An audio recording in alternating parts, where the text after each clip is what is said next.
ஒரு வசனத்தை உங்களுக்கு ஆசீர்வாதமாக தியானத்திற்காக நான் எடுத்து வைக்க வேண்டும் என்று விரும்புகிறேன். 2 தெசலோனிக்கேயர் 3ஆம் அதிகாரம் 17ஆம் வசனத்தை நாம் வாசிக்க கேட்போம். 2 தெசலோனிக்கேயர் 3ஆம் அதிகாரம் 17ஆம் வசனம் இவ்விதமாக சொல்லப்பட்டிருக்கிறது.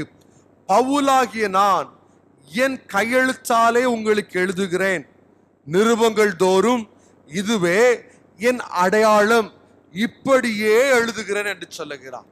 பவுல் தேவ திருச்சபைகளுக்கு அவர் பல கடிதங்களை எழுதுகிறதை நாம் பார்க்கிறோம். தேவ பிள்ளைகளுக்கு கர்த்தருடைய வார்த்தையை குறித்ததான கடிதங்களை இந்த வேத புஸ்தகத்திலே நாம் பார்க்க முடிகிறது. அதிலே பவுல் இவ்விதமாக ஒரு வார்த்தையை சொல்லுகிறார், நான் எழுதுகிற இந்த கடிதங்களில் என்னுடைய கையெழுத்து இருக்கும், அதுதான் என்னுடைய அடையாளம் என்று சொல்லுகிறார். இன்னைக்கு தேவ பிள்ளைகள் நிறைய அடையாளங்களை தன்னுடைய வாழ்க்கையில வைத்திருக்கிறார்கள். சில காரியங்களை வைத்து இப்படி இருந்தால்தான் கிறிஸ்தவன், இப்படி வாழுகிறவன் தான் வெளி தோற்றத்தை வைத்து கிறிஸ்தவன் என்று பெயர் சொல்லி கொண்டிருக்கிறார்கள். ஒவ்வொருவருக்கும் ஒரு அடையாளம் இருக்கிறது. சில உலக பிரகாரமான ஜனங்களை பார்க்கும் பொழுது அவர்கள் செய்கிற ஒரு காரியம் என்ன தெரியுமா? யார் இந்த உலகத்துல மேலான இடத்துல இருக்கிறார்களோ, இப்போ ஒரு ஆக்டர் இருப்பாங்கன்னு வச்சுக்கோங்களேன், அவங்க ஒரு சினிமா படத்துல ஒரு விதமாக ஹேர் ஸ்டைல் கட் பண்ணியிருந்தாங்கன்னா அதுக்கு பிறகு அவங்க ரசிகர்களை பார்த்தா சில வருஷத்துக்கு அப்படிதான் அலைந்து திரிந்து கொண்டிருப்பார்கள். அது நல்லா இருக்குதா நல்லா இல்லையா, அது அவர்களுக்கு செட் ஆகுதா அது கூட யோசிக்க மாட்டாங்க.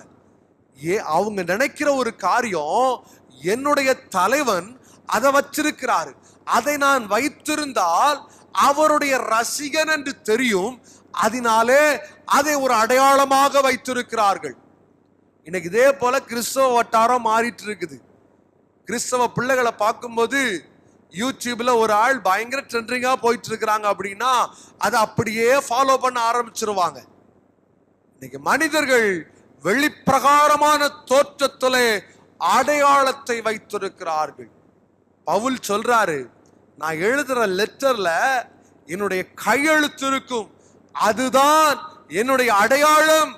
அந்த கையெழுத்து இருக்குமே ஆனால் நீங்கள் எண்ணிக்கொள்ளுங்கள், இது பவுல் எழுதின இந்த லெட்டர் என்று நீங்கள் தெரிந்து கொள்ளுங்கள் என்று அவர் சொல்லுகிறார். இந்த காலை நேரத்தில் 3 விதமான அடையாளங்களை உங்கள் மத்தியில் எடுத்து வைக்க போகிறேன். கிறிஸ்தவ பிள்ளைகளுக்கு எப்படிப்பட்ட அடையாளம் இருக்க வேண்டும், நம்முடைய ஐடென்டிட்டி எப்படி இருக்க வேண்டும் என்று சொல்லுகிறேன். சிலரை பார்க்கும்போது இன்னைக்கு வெள்ளையும் போட்டாதான் கிறிஸ்தவங்கன்னு சொல்றாங்க. சிலரை பார்க்கும்போது ஃபுல்லா ஷேவ் பண்ணிட்டு வந்தாதான் கிறிஸ்தவன்னு சொல்றாங்க. ஒவ்வொருவரும் ஒவ்வொரு திட்டத்தை வச்சிருக்கிறாங்க. நாங்க இப்படிப்பட்டவர்கள் என்று அடையாளத்தை வைத்திருக்கிறார்கள். ஆனால் ஆண்டவரோ மிக அழகாக சொல்லுகிறார், வெளியரங்கம் அல்ல, உன்னுடைய உள்ளான இருதயத்தை பார்க்கிறார். அப்படியானால் ஆண்டவர் அடையாளம் என்பது வேறு விதமான காரியத்தை நம்மிடத்துல ஆண்டவர் எதிர்பார்க்கிறார். இதெல்லாம் உலக பிரகாரமான காரியம். இது ஒரு நாள்ல இந்த சரீரமோ இந்த வெளியே போட்டிருக்கிற சட்டையோ அழிந்து போய்விடும். ஆனால் ஆத்துமா ஒரு நாளும் அழிந்து போகாது. அப்படியானால் கிறிஸ்தவன் என்று வாழுகிற தேவ பிள்ளைகளுக்குள்ள ஒரு 3 விதமான அடையாளத்தை நான் உங்கள் மத்தியில் சொல்ல வேண்டும் என்று விரும்புகிறேன். வேகமாய் உங்கள் வேத புஸ்தகத்தை திருப்பிக் கொள்ளுங்கள். யோவானின் எழுத புஸ்தகம் 1ஆம் அதிகாரம் 12ஆம் வசனத்தை நாம் வாசிக்க கேட்போம். அதனுடைய 2வது பகுதி விதமாக சொல்லி இருக்கிறது, அத்தனை பேர்களும் தேவனுடைய பிள்ளைகளாகும்படி அவர்களுக்கு அதிகாரம் கொடுத்தார். தேவ பிள்ளைகளாகும்படி அதிகாரத்தை கொடுத்தார். தேவ பிள்ளைகள் என்கிற அடையாளம் நமக்கு இருக்கணும். இன்னைக்கு பேர் என்னதான் இருக்குது? கிறிஸ்தவன் தான் பேர் இருக்குது. ஐடென்டிட்டி பேர் வெளியே தான் நல்லா இருக்குது. ஆனால் கிறிஸ்து உடையவனாக வாழுகிறோமா? இந்த சபையை பின்பற்றி கொண்டிருக்கிறோம். சபையில இருக்கிற போதகரை தான் பின்பற்றிட்டு இருக்கிறோமே தவிர கிறிஸ்துவை பின்பற்றாத ஒரு வாழ்க்கையை வாழ்ந்து கொண்டிருக்கிறோம். இன்னைக்கு சிலரை பார்க்கும்போது மனசுக்கு ரொம்ப கஷ்டமா இருக்கிற காரியம் என்ன தெரியுமா? ஆண்டவருக்கு பயப்படுறானோ இல்லையோ சபையில இருக்க போதகருக்கு பயப்படுவான். நல்லதுதான். ஆனால் வசனம் சொல்லியிருக்கிறது, கர்த்தருக்கு பயப்படுதலே எதின் ஆரம்பமா இருக்குது? ஞானத்தின் ஆரம்பமா இருக்குது. சாலமோனை பார்த்து ஆண்டவர் ஒரு வார்த்தையை கேட்கிறார், எப்பா நீ என்ன வேணும்னாலும் கேளு, நான் உனக்கு தர்றேன்னு ஆண்டவர் சொல்றார். சாலமோன் நினைச்சிருந்தா கேட்டிருக்கல, ஆண்டவரே எனக்கு இந்த உலகத்துல பாதி எனக்கு தார், நான் தான் ராஜாவா இருக்கணும். ஒருவேளை அவன் கேட்டிருக்கலாம், ஆண்டவரே நான் ஒரு 10,000 வருஷம் வாழணும். ஆனா சாலமோன் ரொம்ப ஞானமா ஆண்டவர் இடத்துல ஒரு காரியத்தை கேட்கிறாரு, ஆண்டவரே எனக்கு ஞானத்தை கொடுங்கப்பா. ஆண்டவர் உங்களிடத்துல விருப்பப்படுகிற ஒரு காரியம் என்ன தெரியுமா?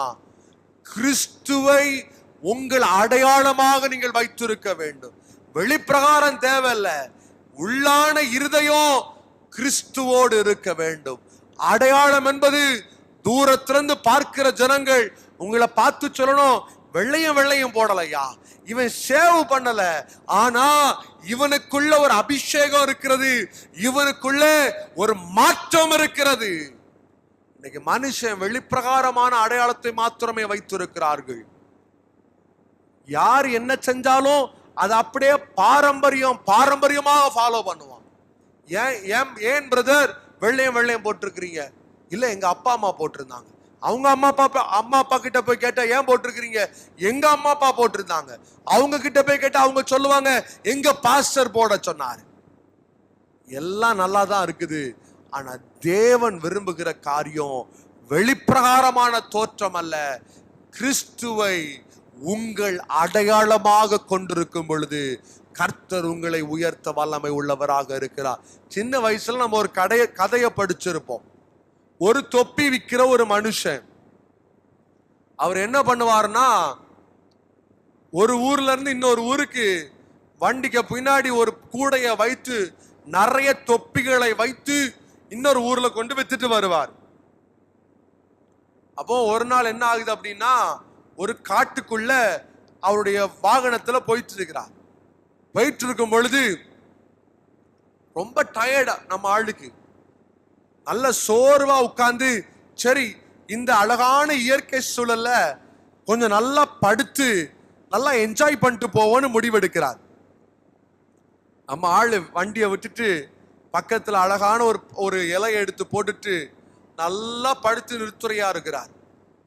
1 மணி நேரம் போகுது, 2 மணி நேரம் போகுது, ஒரு 4 மணி நேரம் கழிச்சு கண் விழித்து பார்க்கிறார்.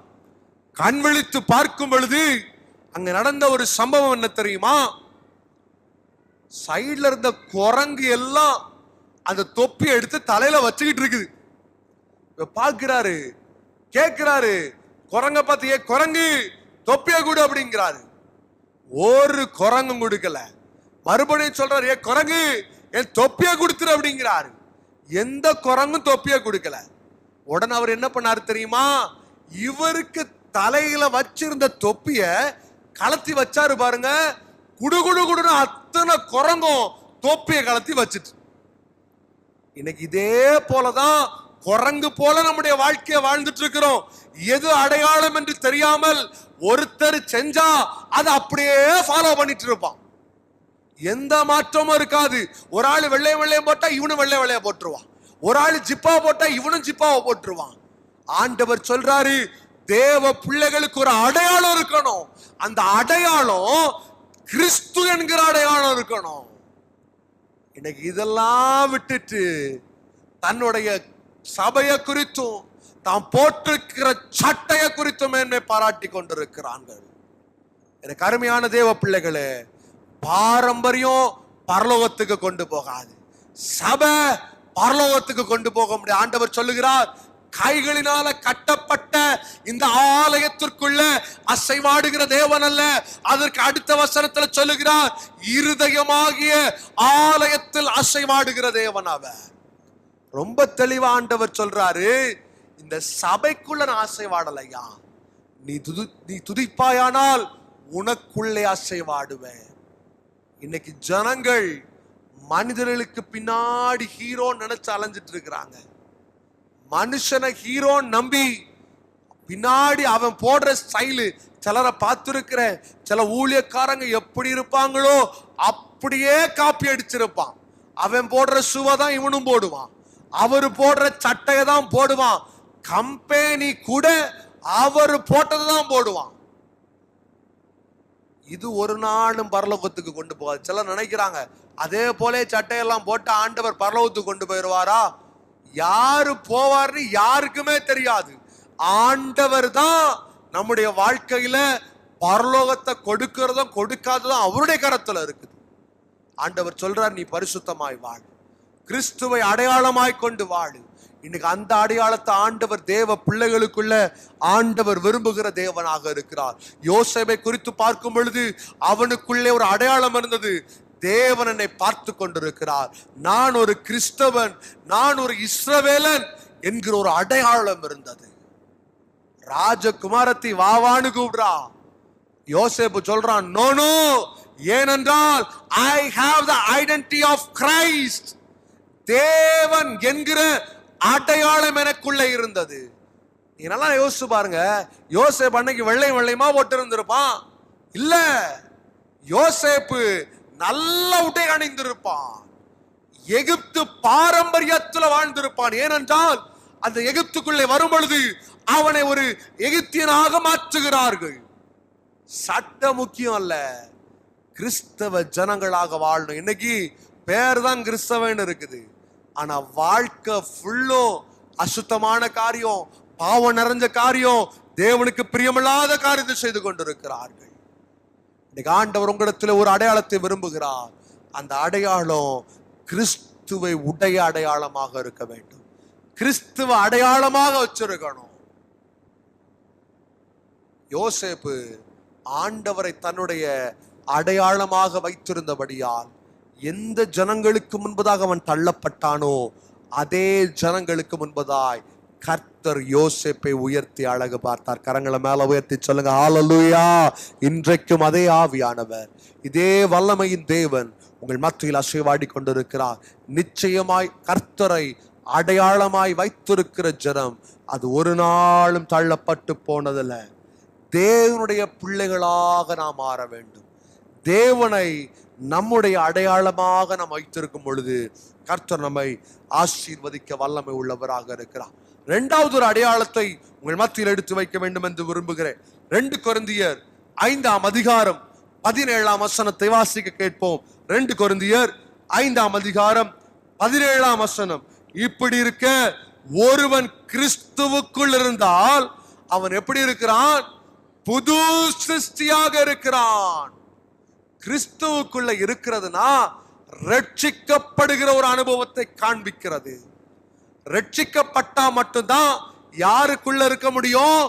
கிறிஸ்துவுக்கு உள்ள இருக்க முடியும். ரட்சிக்கப்படலனா கிறிஸ்துவுக்கு வெளியே தான் இருக்க முடியும். ரட்சிக்கப்பட்ட பிள்ளைகள் கிறிஸ்துவுக்குள்ளே வாழுகிறார்கள். அப்ப நமக்குள்ள ரட்சிப்பு என்கிற ஒரு அடையாளம் இருக்கணும். தேவ பிள்ளைகளுக்குள்ள முதல் அடையாளம் என்னது? கிறிஸ்து என்கிற அடையாளம் நம்ம மேல இருக்கணும். 2வது ரட்சிப்பு என்கிற அனுபவம் நம்ம மேல இருக்கணும். இந்தியாவுல ரெனி ஜார்ஜ் என்று ஒரு சின்ன தம்பி இருந்தார். நல்ல ஒரு மிஷனரி வீட்டுல 7வது பிள்ளையாக பிறந்தார். அம்மா அப்பா நல்ல ஊழியம் செய்யறவங்க. வீட்டுல 7 பேர், இவரு தான் 7வது மனுஷன். ரொம்ப செல்லம் பிள்ளைக்கு. வளர்கிற நாட்கள்ல தேவனுக்கு பிரியமில்லாத காரியத்துல, போதை பழக்கத்திற்கு, தேவையில்லாத நண்பர்களுக்கு, தேவையில்லாத காரியங்களுக்கு அடிமையாக்கப்பட்டார். அக்டோபர் மாதம் 6ஆம் தேதி 1980ஆம் வருஷம் அவருக்கு 25 வயது இருக்கும் பொழுது ஒரு மர்டர் செய்கிறார், ஒரு கொலை செய்கிறார். எதனால தெரியுமா? காசு சம்பாதிக்கும்படியாக. அந்த காசை எடுத்து போதை மாத்திரைகள் வாங்கி அதை விற்றால் நான் பணக்காரனாக மாறி விடுவேன் என்ற எண்ணத்தோடு இந்த காரியத்தை செய்கிறார். போலீஸ் கண்டுபிடிக்கிறாங்க. மிஷனரி வீட்டுல வந்து அடின்னு அடிக்கிறாங்க. பிள்ளைய தரதரான்னு இழுத்துட்டு போறாங்க. பார்க்கிறவங்க எல்லாம் சொல்றாங்க, ஊழியம் செஞ்சு என்ன பிரயோஜனம்? இவன் தேவன் ஆராய்ச்சி என்ன பிரயோஜனம், இவன் ஆண்டவர் ஆண்டவர்னு சொல்லி என்ன பிரயோஜனம்னு கேட்கிறாங்க. ரெனி ஜார்ஜ் அந்த சிறைச்சாலைக்குள்ளே கடந்து செல்லுகிறார். அங்க போனா நல்ல ஃப்ரெண்ட்ஸ் கிடைக்கிறாங்க. நம்ம தான் நினைக்கிறோம் சிறைச்சாலை ரொம்ப கஷ்டமா இருக்கும்னு. ஆனா ரெனி ஜார்ஜ் அவருடைய இன்டர்வியூல சொல்றாரு, சிறைச்சாலை அனுபவம் ரொம்ப மகிழ்ச்சியாக இருந்தது. உள்ள போயிட்டு பரவல் என்று சொல்லுவார்கள், அதுல ஒரு நாள் வெளியே வரும்படியாக முடிவெடுக்கிறார். முடிவெடுக்கும் பொழுது வெளியே வர்றாரு. வரும் பொழுது ஒரு நாள் அவங்க அப்பாவுடைய நண்பர் ஒருவர் அவரை பார்த்து சொல்றாரு, ரெனி நீ என்னோடு கூட ஒரு இடத்திற்கு வர வேண்டும் என்று கூப்பிடுகிறார். இவர் சொல்றாரு, ஏய்யா உங்களுக்கு வேற வேலையே இல்லையா, உங்களுக்கு அறிவே இல்லையா, எவ்வளவு நாள் தான் இயேசுவை குறித்து சொல்லுவீங்க, I don't need that salvation, எனக்கு அந்த ரட்சிப்பு தேவையில்லை என்று சொல்லி கொண்டிருக்கிறார். நடந்த காரியம் என்ன தெரியுமா, அவரை போட்டு அடிக்க ஆரம்பித்தார். இவர் வீட்டுக்கு போயிட்டு அடுத்த நாள் வந்தாரு. மறுபடியும் சொன்னார், ரெனி ஆண்டவர் உன்னை நேசிக்கிறார், வா என்னோடு கூட. வரவில்லை. மூன்றாவது நாள் வந்தார், ரெனி ஆண்டவர் உன்னை நேசிக்கிறார். இவர் தொல்லை தாங்க முடியல, கூப்பிடுறாரு, போவோன்ட்டு கிளம்பிட்டார். கார் வேகமாக சென்னையிலிருந்து கேரளாவுக்குள்ளே கடந்து வந்தது. எங்கே அவர் கொலை செய்தாரோ அதே வீட்டின் பக்கத்திலே ஒரு ஆராதனை நடந்து கொண்டிருந்தது. அந்த ஆராதனைக்குள்ளே 2 பேரும் கடந்து செல்லுகிறார்கள். அங்கே தேவனுடைய வார்த்தை கடந்து வந்தது, ரட்சிக்கப்படு. உள்ள இருக்கும் பொழுது இருதயம் குறுகுறுங்குது. இங்கதானே கொலை செய்தோம், இந்த ஊரு பக்கத்துல தானே 2 பேரை கொலை செய்து விட்டு இன்னைக்கு ஏதோ வெளியே வந்திருக்கிறோம், இனி நம்முடைய வாழ்க்கை எப்படி இருக்குமோ, ஏன் நம்ம அந்த தவறை செய்தோம். இருளான வாழ்க்கையில கண்ணீரோடு உட்கார்ந்து இருக்கிறார். கடைசியில் நடந்த காரியம் என்ன தெரியுமா, அந்த நாள்ல கர்த்தரை ஏற்றுக்கொண்டார், புதிய மனுஷனாக மாறினார். அந்த சிறைச்சாலைக்குள்ளே போகும் பொழுது வேத புஸ்தகத்தை கரங்களிலே வைத்து அவர் உள்ளே கடந்து செல்லுகிறார். உள்ளே போகிறார். உள்ளே போன மனுஷன் நண்பர்கள் அவரை பார்த்து சொல்றாங்க, ரெனி நீ எவ்வளவு காசு கொண்டு வந்த, எவ்வளவு போத மாத்திரை கொண்டு வந்த என்று கேட்டார்கள். அவர் சொன்னாரு, போத மாத்திரை கொண்டு வர நான் வரவில்லை, இயேசு என்கிற நாமத்தை, ரட்சிக்கப்படுகக்கூடிய ஒரு வல்லமை உள்ள நாமத்தை சொல்லும்படியாய் கடந்து வந்திருக்கிறேன் என்று சொன்னாராம். நடந்த காரியம் என்ன தெரியுமா, ஒரு பாவியாக சிறைச்சாலைக்குள்ளே போனார். அந்த சிறைச்சாலைக்குள்ள 3 காரியங்கள் இருக்கும். ஒரு மசூதி இருக்கும், ஒரு திருச்சபை இருக்கும், ஒரு இந்து கோயில் இருக்கும். இவர் அந்த திருச்சபையில போய் உட்கார்ந்து ஒவ்வொரு நாளும் அழுவாராம், ஆண்டவரே இங்க எத்தனையோ பாவிகள் இருக்கிறார்கள், பாவம் செய்தவர்கள், கொலை செய்தவர்கள், அக்கிரம் செய்தவர்கள் இருக்கிறார்கள், நீர் ஒவ்வொருவரையும் தொடும் என்று ஜெபிப்பாராம். நாட்கள் சென்று கொண்டிருந்தது. ஆரம்ப நாட்களில் அந்த திருச்சபைக்குள்ளே, அந்த ஜெயிலுக்குள்ள இருக்கிற திருச்சபையில ஒரு மனுஷன் கூட இல்ல. ஆனால் இவர் ஜெபித்து ஆண்டவரை குறித்து சொல்லி ஒரு 5-6 வருடங்களில் ஏறத்தாழ 70 கைதிகள் தேவனை குறித்து அறிந்து அவர்கள் ரட்சிக்கப்பட்டார்களாம். கரங்களை உயர்த்தி சொல்லுங்க, ஹல்லேலூயா. அந்த சாதாரண மனுஷன், அந்த கொலை செய்த மனுஷன், அவனுக்குள்ள இருந்த ரட்சிப்பின் நிமித்தமாக அந்த சிறைச்சாலையை கர்த்தர் வேறு மனுஷனாக மாற்றினார். அந்த சிறைச்சாலையில வேற அனுபவத்தை கர்த்தர் கொண்டு வந்தார். காரணம் என்ன தெரியுமா, ரட்சிப்பு என்கிற அடையாளம். இன்னைக்கு உங்க வாழ்க்கை எப்படியோ வாழ்ந்திருக்கலாம், எப்படிப்பட்ட வாழ்க்கையை வாழ்ந்து கொண்டிருக்கலாம். இன்னைக்கு ஆண்டவருடைய சமூகத்துல ஒரு பொருத்தனை பண்ணுங்க, ராஜா ரட்சிப்பு என்கிற அடையாளத்தை நான் வைத்திருப்பேன். ஆண்டவரே இனி வெளிவேஷம் அல்லப்பா, வெளியரங்கமான வாழ்க்கை அல்ல, உமக்கு பிரியமான ஒரு அடையாளம், ரட்சிப்பு என்கிற அடையாளம் எனக்குள்ளே தரித்திருப்பேன் சொல்லி பாருங்க. கர்த்தர் நிச்சயமாய் உங்களை பலப்படுத்துவார். நிச்சயமாய் கர்த்தர் உங்களை ஆசீர்வதிக்க அவர் ஜீவனுள்ள தேவனாக இருக்கிறார். கரங்களை மேல உயர்த்தி சொல்லுங்களேன், ஹல்லேலூயா. கர்த்தர் நல்லவர். இன்னும் ஒரே ஒரு அடையாளத்தை மாத்திரம் உங்கள் மத்தியில் நான் எடுத்து வைத்து நான் ஜெபம் பண்ணும்படியாக விரும்புகிறேன். வேத புஸ்தகத்தை வைத்திருக்கிறவர்கள் எபேசியர் 6ஆம் அதிகாரம் அதனுடைய 17ஆம் வசனத்தை நாம் வாசிக்க கேட்போம். எபேசியர் 6ஆம் அதிகாரம் 17ஆம் வசனம். இரட்சணியமெனும் தலை சீராவையும் தேவ வசனமாகிய ஆவியின் பட்டயத்தையும் எடுத்துக்கொள்ளுங்கள். என்ன சொல்லி இருக்குது? ஆல்ரெடி ஒரு காரியத்தை பார்த்துட்டோம். ரட்சணியம், சால்வேஷன், ரட்சிப்பு என்கிற அடையாளம் நமக்குள்ள இருக்கணும். ரெண்டாவது ஒரு வார்த்தை என்ன சொல்லி இருக்குது? தேவ வசனமாகிய ஆவியின் பட்டயத்தை நம்முடைய வாழ்க்கையில் அடையாளமாக வச்சிருக்கணும். இன்னைக்கு ஞாயிற்றுக்கிழமை ஆனா போதும், எல்லாருக்கும் ஒரு காரியம் என்ன தெரியுமா? தேவ பிள்ளைகள் பைபிளை தூக்கிட்டு ரோட்ல நடந்து போறத பார்த்தாலே ரொம்ப சூப்பரா இருக்கும். கையில தான் பைபிள் இருக்கும். சிலரை பார்க்கும்போது சொல்லுவாங்க, ஒரே நாள்ல வேத புஸ்தகத்தை படிச்சு முடிச்சுட்டேன், ரொம்ப நல்லது. சிலர் சொல்லுவாங்க, வேத புஸ்தகத்தில் உள்ள அவ்வளவு வசனமும் எனக்கு மண்டையில மனப்பாடமா வச்சிருக்கிறேன், ரொம்ப நல்லது. ஆனால் இங்க என்ன எழுதப்பட்டிருக்கு தெரியுமா? தேவ வசனமாகிய ஆவியின் பட்டயம் உங்களுக்குள்ள இருக்கணும். ஆவியின் கனிகள் என்று சொல்லும் பொழுது வேத புஸ்தகம் சில காரியங்களை நமக்கு காண்பித்து தருகிறது. கலாத்தியர் புஸ்தகம் 5ஆம் அதிகாரம் 22ஆம் வசனம் முதல் 23ஆம் வசனம் முடிய நாம் வாசிக்கும் பொழுது, அன்பு, சந்தோஷம், சமாதானம், நீடிய பொறுமை, தயவு, நற்குணம், விசுவாசம், சாந்தம், இச்சடக்கம், இத்தனை ஆவியின் கனிகளும் உங்களுக்குள்ள இருக்கணும்.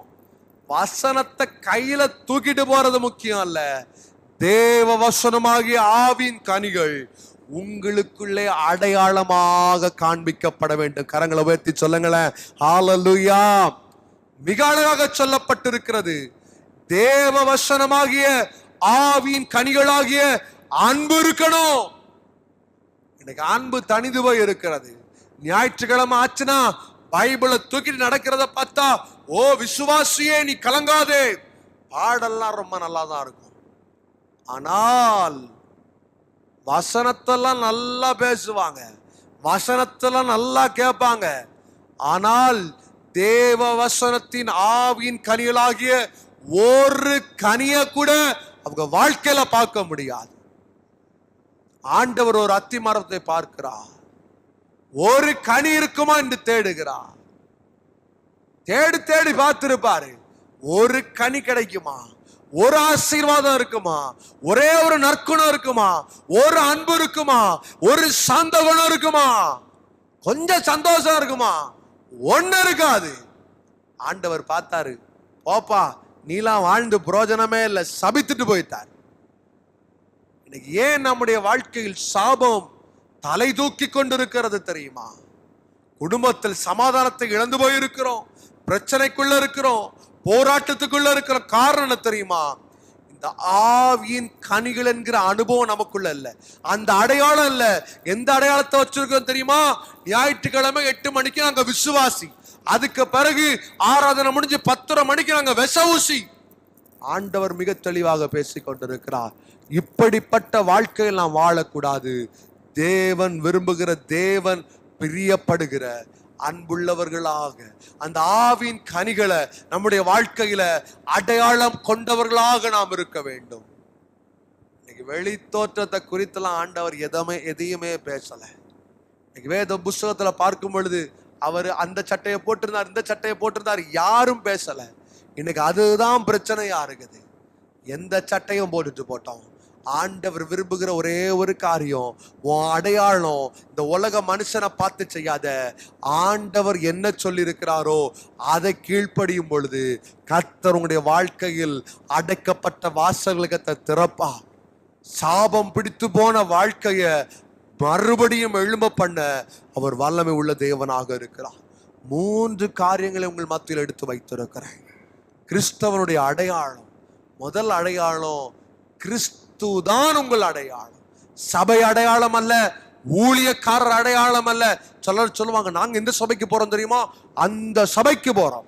சிலர் சொல்லுவாங்க, நாங்க போற சபையில இருக்க ஊழியக்காரர் யார் தெரியுமா? அந்த காலத்தில் அப்படிப்பட்டவர். எப்படியும் இருந்துட்டு போட்டோம். ஆண்டவர் ஒரு வார்த்தையை சொல்லுகிறார், அது உனக்கு அடையாளம் அல்லமா. தேவ பிள்ளையே, கிறிஸ்துதான் உனக்கு அடையாளம். இரண்டாவதாக ஒரு காரியத்தை பார்க்கிறோம், ரட்சிப்பு உனக்கு அடையாளம். மூன்றாவது ஒரு அடையாளத்தை பார்க்கிறோம், ஆவியின் கனிகள் உன்னுடைய வாழ்க்கையில் ஒரு அடையாளமாக வெளியே பிரதிபலிக்க வேண்டும். அததான் ஆண்டவர் இன்றைக்கு விரும்புகிறார். அதை உன்னுடைய வாழ்க்கையில் ஏற்றுக்கொள்ளும் பொழுது நிச்சயமாய் கர்த்தருடைய வார்த்தை சொல்லி இருக்கிறது, நான் உன்னை திக்கற்றவர்களாக விடுகிற தேவன் அல்ல, உன்னை ஆசீர்வதித்து உன் பெயரை பெருமைப்படுத்தி உன்னை உயர்த்துகிற தேவனாக இருக்கிறார். நம்ம எல்லாரும்